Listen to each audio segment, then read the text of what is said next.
see about calls in advance. So what is calls in advance is the excess amount paid over the called up share value. For example, a shareholder who is allotted shares pays up his entire amount during allotment is adjusted towards the allotment and the call money. That is, the amount is being received in advance from him. So that amount has to be credited to a separate account called calls in advance. So let's see the sixth sum. Anjali Flour Limited. The company has issued 30,000 shares and the breakup of the amount is application 2, allotment 5 and call money 3. So when I add up, I'll get the face value of 10 rupees.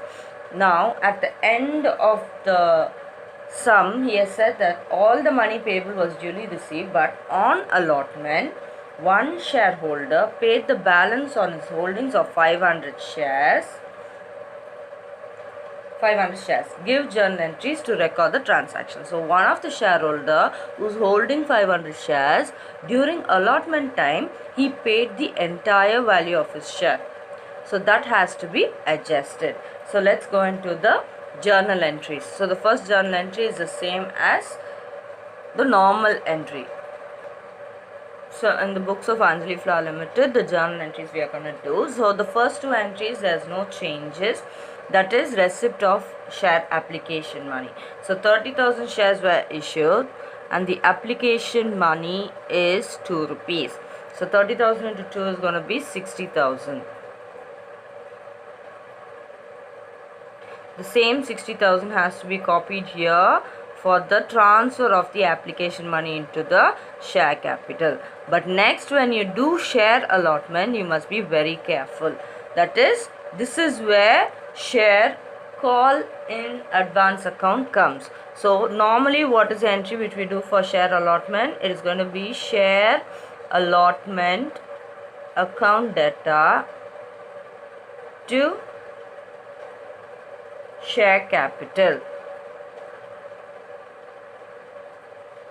So this is the due entry, that is being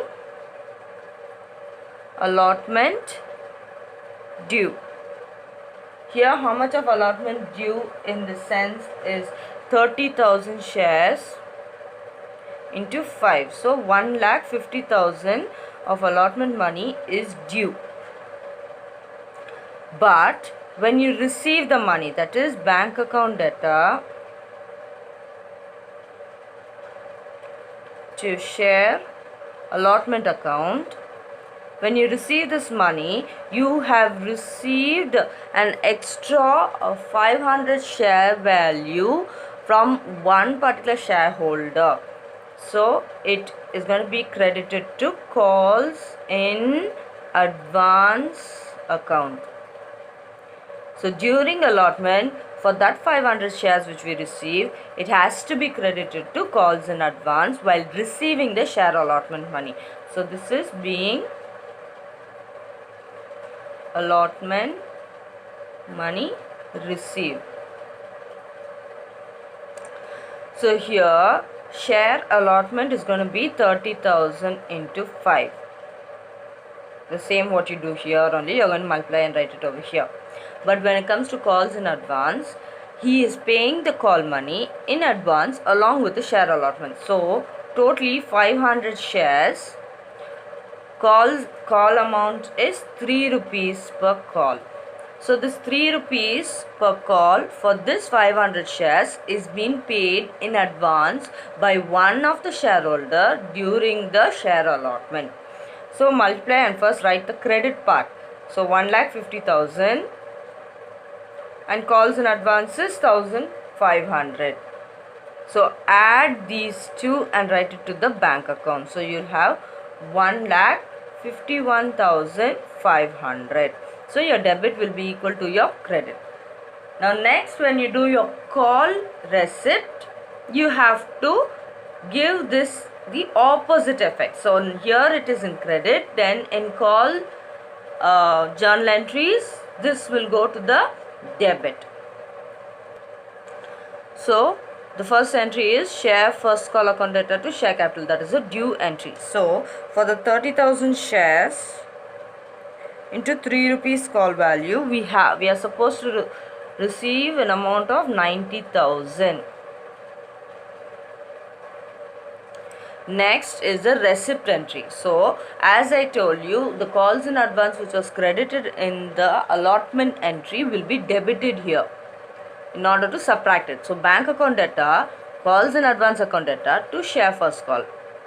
So here share first call, how much are we supposed to receive? It's the same 30,000 into 3. Whereas calls in advance we have already received 500 into 3.